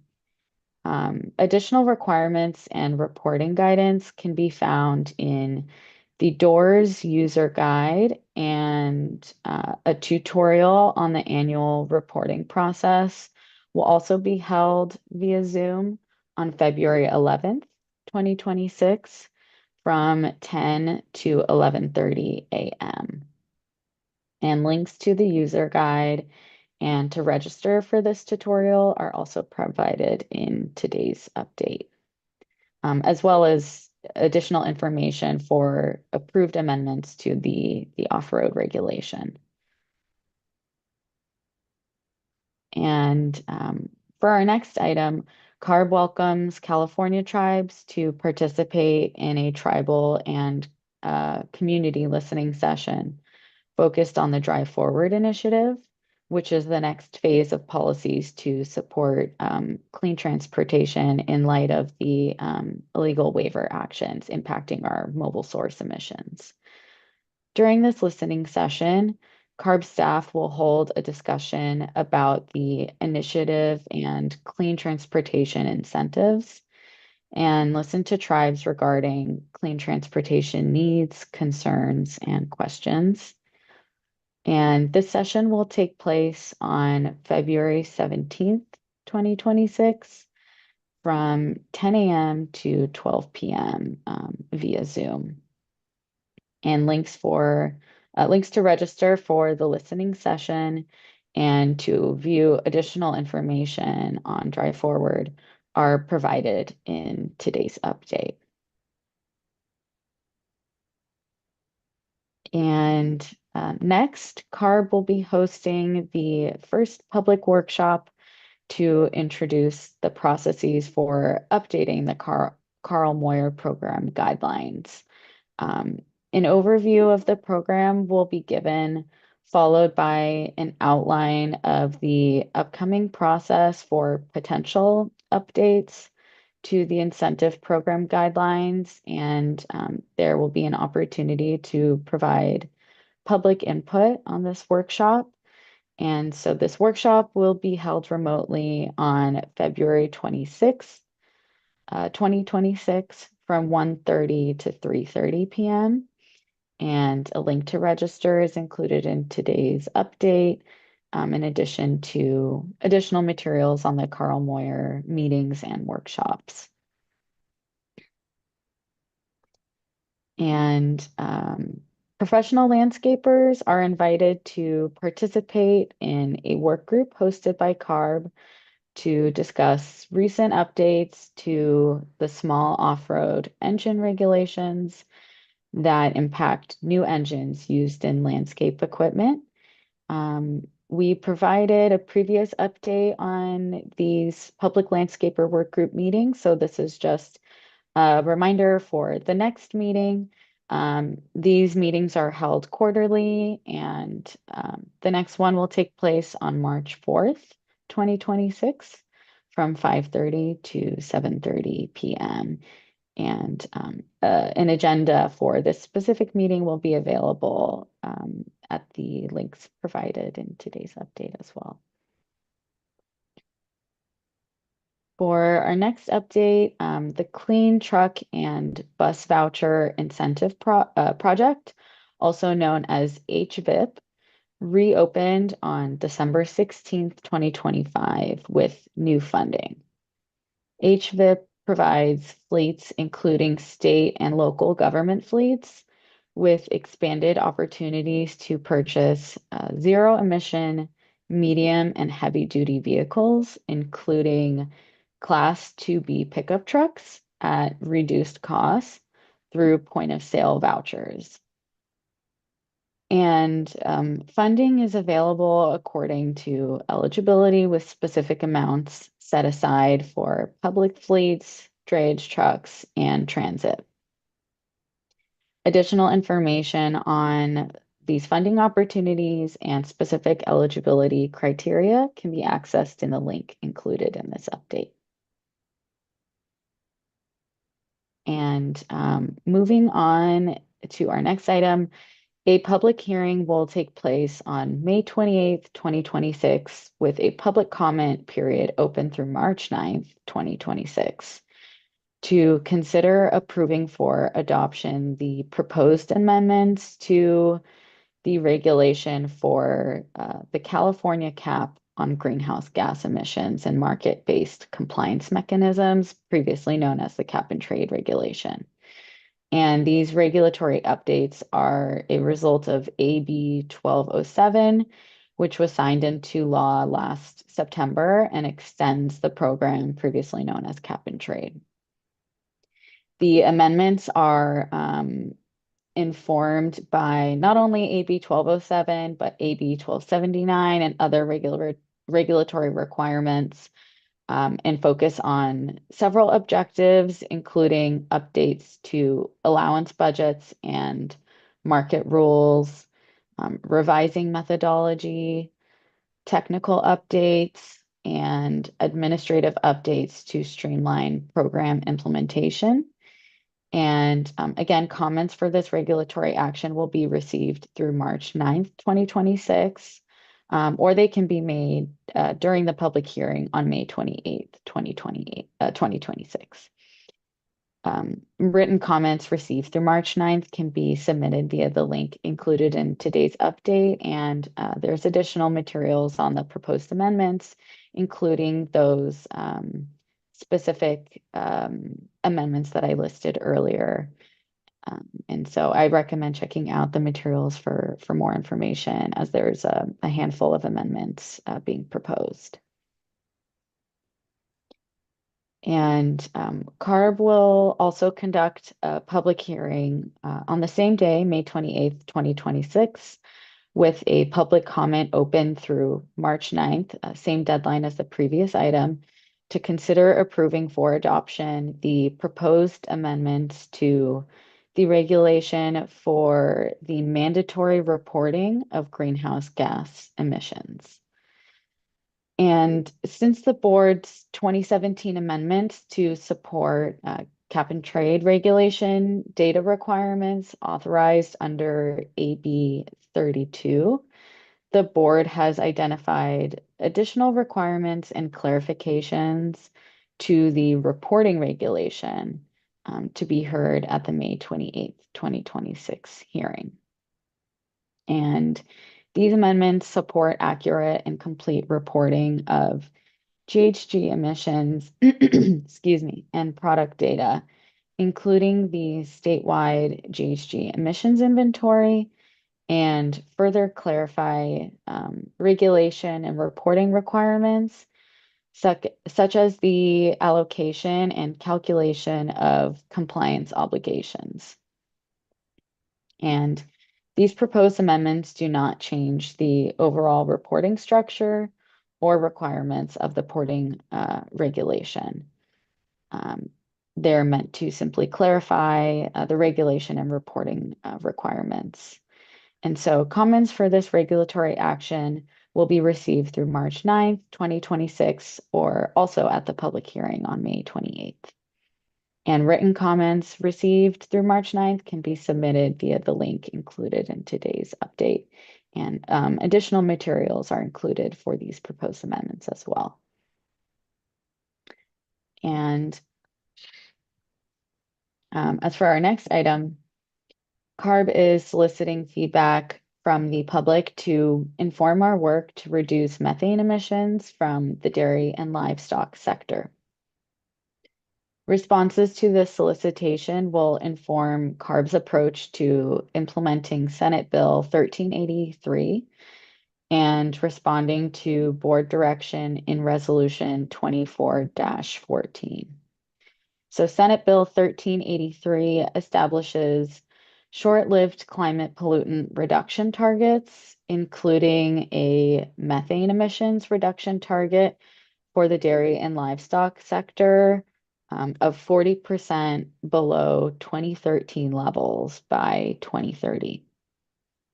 CARB Board Resolution 24-14 directs staff to prepare a plan for initiating, developing, proposing, and implementing a livestock methane regulation pursuant to the requirements of SB 1383.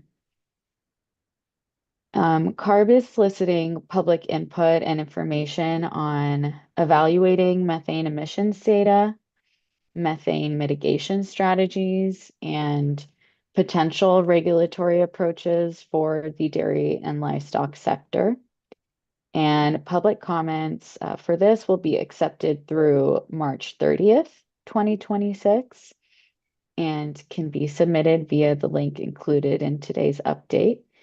And a list of information, solicitation questions, so specific questions, is also provided in the link to submit comments, and materials on the resolution are also included in today's update as well. And so our last update for today's CARB update is the next board meeting is scheduled for February 26th to 27th, 2026. And the following meeting is scheduled for March 26th to 27th, 2026. So the exact dates have not been finalized yet, but either the 26th or 27th for both months. The public agenda for the February and March board meetings will be available at the linked CARB web pages 10 days prior to each of those meetings. And that concludes my updates, but happy to open it up for any questions, comments, concerns, and thank you all for listening today. Thank you for that. Are there any questions or comments in Bakersfield? Seeing none, any questions or comments? I have one comment. Y'all come over here and enjoy our cake we're having right now. I wish, but enjoy. Thank you. The only question I had, through the chair, the only question I had was about cumulative impacts. You know, you pass through that pretty quick, but that's the next big issue that the industry needs to be concerned with. And I know Samir's on top of it. He does a good job keeping an eye on things, but for the member of the committee, that CAC committee, that's something you need to put in your thought process, because that's going to have a great impact on all businesses. So that's my 2 cents. I don't know if you want to follow up with another comment or what, but that's a real concern to me.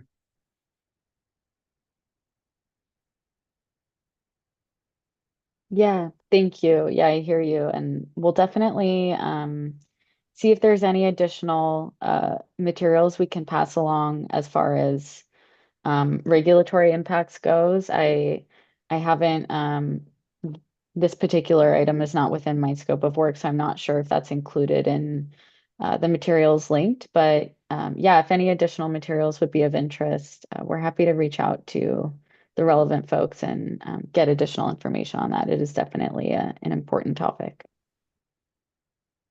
Please do. All right, will do. Any questions or comments in Modesto? Questions or comments in Fresno? I'll make it real quick.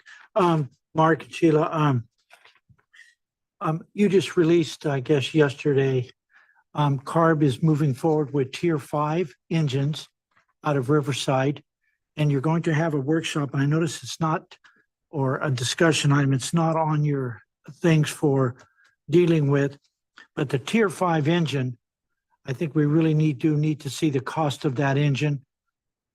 My insight from Riverside is about 180,000 to 260,000 per engine to build a Tier 5. If we're going to do Tier 5s, then why are we making everybody go to zero by 2037? What a waste of industry's monies when we've been put into Tier 4 and we were promised we were going to stop at Tier 4. And now we're going to force industries, businesses to buy Tier 5 and then tell them to buy a brand new electric again in 2037, if in fact they ever get their waiver approved, in which my personal comment, not CAC, I'm going to hope that that never happens. So that's my comment. But I think we need to have what information you can pull up on the Tier 5 and really provide that information to these air districts. And the last comment I'll make, Chair, I'm very disappointed. And Mark, this is not you or Sheila. We talk about incentives, funding, grants, and there's no money at all. Why would anybody want to borrow money from ARB when the money can be yanked tomorrow? And the little amounts that you give for zero emission trucks. If the latest new electric today is $630,000, the 26 price for an electric. I understand the hydrogen is $1,033,000, a hydrogen truck. I don't know what companies can afford that, especially if we're going to go to a road tax, a mileage tax, or ARB is going to tax you because you live in Fresno, or if you live in Avenel, or maybe even Lemoore. We're going to tax Lemoore higher because Lemoore doesn't need to be existing. So I'm just concerned that we use the word incentives very falsely by CARB when there's no funding. And the funding you have is so minute that it's an embarrassment to businesses. If we're going to do incentives and we're going to really want to do it, make it right, then why are we yanking funds on farmer? Ag burn, we were promised 5 years, and the Clean Car Program, a tremendous program for rural communities. I didn't really worry about Los Angeles. I didn't really care about San Francisco. I worry about our rural communities.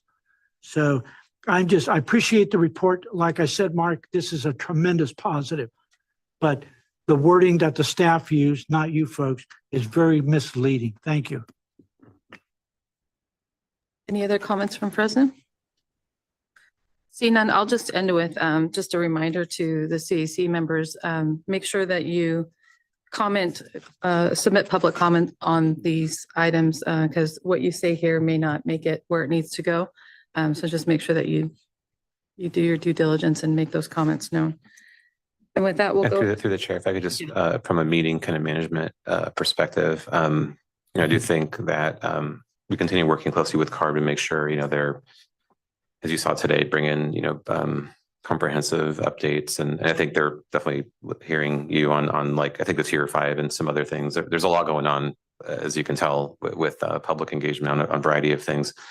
I think when there is an item of significant interest to the CAC, what we just as a reminder to CAC, we've been working with the CARB team to actually come in and actually do deeper dive presentations on those items. Well, in addition to the kind of this higher level sort of report that's provided. So I think as some of these issues continue to play out, I can see future items as well that, so it'd just be good to understand, based on the CAC's sort of interest on different issues, where, and when there needs to be, some kind of like a more detailed presentation. I know tier 5 is definitely of strong interest, but in other topics. So just something I want to remind the CAC on that, we can work with CARB to actually bring those items to the CAC so that, we have the right people here as well to go into a bit more detail on those issues. So, so just don't want to miss those opportunities, and Mark and Shaylin there are definitely listening. And so hopefully we can, just the sooner the better too, just we can get them scheduled on our meeting agendas, understanding what those priorities are. So with that, I'll go ahead and ask if there's anyone in Bakersfield that might have an item that they want CARB to maybe dive deeper into, that we can make that known now. Being none, is there anyone in Modesto that might have an item for CARB?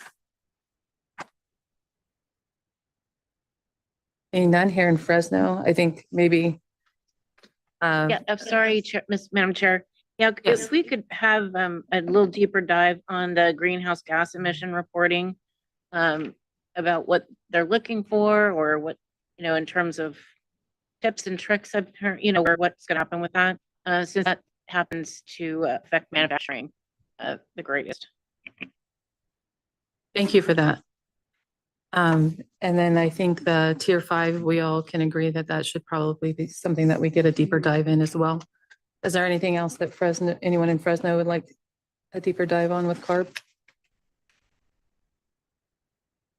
Being none? And I think just wanted to be clear too, that I think based on timing, this doesn't necessarily mean that the next agenda will have that, but we can just communicate with CARB and see, what the appropriate sort of, sooner rather than later, but just want to be just kind of see how we can time that out for future agendas. Thank you. And thank Thanks. you, CARB, for your presentation. It was a lot of information. So thank you so much. A quick question. Oh, Kelly has a question. One quick question. So on the greenhouse gas one, the comments have to be in on March 9th. Isn't there not a way to have the presentation at our next meeting? Yeah, that's a I good believe the question. CAC is meeting. Well, I'm so sorry. I wasn't sure. I'm sorry, Sheila, I didn't get in front of you. Just the reminder that it's March 2nd, I believe, our scheduled CAC meeting. So that would be a week ahead of that. So just to put that out there, but go ahead. Sorry. No worries. Yeah, that was my question. I wasn't sure the exact date of the next CAC, so that's helpful to note. And obviously that doesn't give a ton of time to like digest the information and provide substantial comments. So yeah, we'll do our best to take these requests back and see what we're able to get together, but hopefully we can do a deeper dive at that meeting at the very least. Apologies. That was March 3rd. I was just looking at the wrong date. Thanks. Sounds good. Is it possible to maybe do a quick report and have, in the next couple of weeks and then send it to Katrina and she can send it to all of us for background information? Yeah, not to step in, but that's something we found has been helpful. We can reach out internally, see if we can pass along information in, say, the next couple of weeks. And if there's more, I think would be better served by having someone come speak to the next CAC. We'll see if we can find staff availability for that as well. Thank you. That sounds like a good plan. Thank you. Next, we have item 10, update on attainment plans and rules. Tim?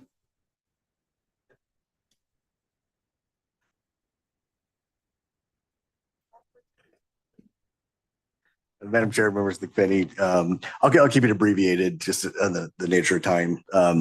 If there are any rules or plans listed in the enclosed summary, certainly happy to circle back on that, but I'll just hit on kind of the 3 high points. Again, Tim Frankquist, Air Quality Director here. We'll start with some really great news on the 1997 annual PM 2.5 standard.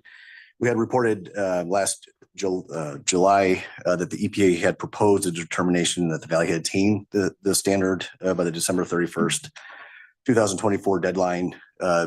Last week on January 29th, we actually got the final determination that the Valley did attain the standard. So really, really great news there. That does clear the way for us to complete the maintenance plan to ensure compliance for the next 20 years. Majority of that plan is actually already developed. So we are working closely with CAR. Really, it's the motor vehicle emission budgets, the outstanding piece of that. Once we get that piece, we should hopefully get a plan in front of the board later this summer. Turning to the 2012 annual PM 2.5 standard, the governing board had adopted the 2024 plan in June 20th of 2024 with a 5-year extension. Without an extension request, the deadline to comply was this past December, so December 31st, 2025. With the extension request, it would be December 31st of 2030. It's something we just want to keep on folks' radar. It's critical that EPA act on this extension request to avoid what's referred to as a 189D or a 5% plan. Essentially what that plan is that we have human-generated emissions inventory. We would have to reduce that emissions inventory by 5% annually until we reach attainment. As you might expect, it's a pretty challenging plan here in the Valley. So just want to keep that on folks' radar. And then just lastly, we are proposing to amend Rule 4905, the natural gas fan type central furnaces. The district is proposing to extend the compliance deadline for the 19 nanogram per joule limit for mobile homes to give manufacturers more time to develop compliant technologies. We did hold a public workshop on January 21st, 2006, just to discuss the present and current and get some feedback on that amendment. We did not receive any adverse comments during that comment period or subsequent to the meeting. So with that, that'll conclude my update and happy to answer any questions. Thank you. Any questions or comments in Bakersfield? The only comment I have is that mobile homes or motor homes? You're talking. Madam Chair, members of the committee, it's mobile homes. Thank you. I just want to make sure my hearing was right. Thank you. Any questions or comments in Modesto? Any questions or comments here in Fresno? Thank you so much for your report. Now we'll go on to item 13, AB 617 implementation updates. Stephanie. Hello, Madam Chair, members of the CAC. I think by now, good afternoon to you all. In the interest of time, I'll be super brief. We continue to meet with all 4 of our CARB selected community steering committees. That's Fresno, Shafter, Stockton, and Arvin Lamont. Like Samir mentioned at the start of the meeting, we worked with our communities to finalize the annual report for AB 617 and presented it to the board in December, excuse me. And it's always a great time to reflect on all the work that's been done kind of in our selected communities and also throughout other disadvantaged communities. Other updates that we have for you just across our communities, the city of Arvin just completed the first of 3 paving projects, which is a very exciting milestone. It resulted in improved road and sidewalk quality, of course, dedicated bike lanes with signage and improved curb and safety improvements for increased accessibility, walkability, bikeability, all really great things to reduce vehicle miles traveled. This upcoming week, we will also be working with our Stockton CSC on a locomotive project in partnership with the Port of Stockton. If successful, this project will result in significant diesel PM and NOx reductions. So we're really excited and looking forward to digging into this project with our Stockton committee. Unfortunately, our partners at CARB could not make this meeting, but they will be emailing us over some updates. And so we'll share updates on the CARB side to you all via email through Katrina. Thank you. Any questions or comments for Stephanie in Bakersfield? Any questions or comments in Modesto? Any questions or comments here in Fresno? Thank you so much. Next, we have outreach, item 14, outreach and communications report, Jamie.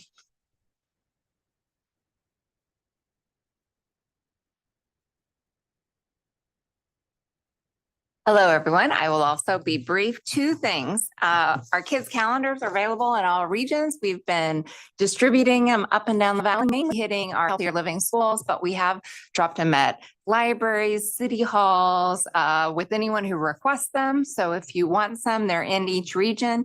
We did recognize all of our calendar winners at our December governing board meeting, and they do get a small little, we call it a scholarship, a small little prize if they make it in our calendar.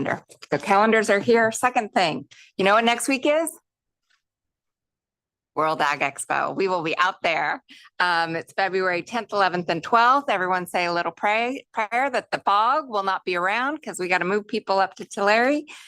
We will be, I know you guys will all want to come and visit us at Pavilion B 2515. So come by, say hi. We'll have outreach staff, grant staff, and compliance staff out there answering questions, learning about what's going on, chatting with people, really just there to learn and then support and help out however we can. So we look forward to seeing several of you out there. That's it. Thank you. Any questions or comments in Bakersfield? Seeing none? Just kidding. Go ahead. Yeah. What booth are you in? We're in Pavilion B as in Bravo, and it's 2515. And if you've seen us out there before, we're in the same booth that we've been in for the last couple of years. Any questions or comments in Modesto? Any questions or comments here in Fresno? Yes, just real quick, I wanted to thank Jamie because I didn't have to take the time to remind everybody to come to our fair city in Tulare. So thank you very much. Jamie, being that you're going to give out cellulose materials and documents and ink, organic ink, and organic paper and whatever, can we provide you with some raisins and some pistachios that you can give away to people as they come to your booth? Would that be acceptable, Mr. Chair? Or I should say Chair, Mr. APCO. Is that going to cause a problem? I'm going to defer to my boss on that one. That's what I'm going to do. Yeah, we'll thank you for your recommendation. We'll chat later about it. Would you chat to me later? Appreciate it. Yeah, I do think that, having been there before, I think the grapes and other great products will be flowing at the to add to the pitch by our friend here on the CAC. So I'll just say more broadly, it's a great place to come and learn and to have some great grapes, pistachio, and other product. So. Okay.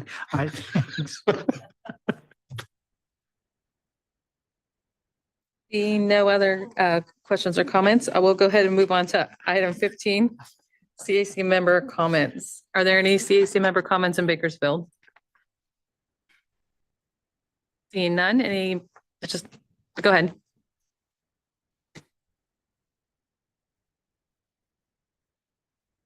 My comment is that there's a lot of things happening. You're correct. There's a lot of things going on.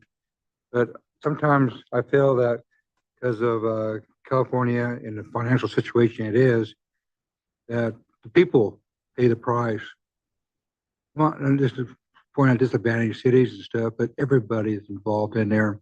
And there's rumors, and I hope it's not true, that, you know, they're going to talking about implementing a 1% to 5% mileage tax and stuff.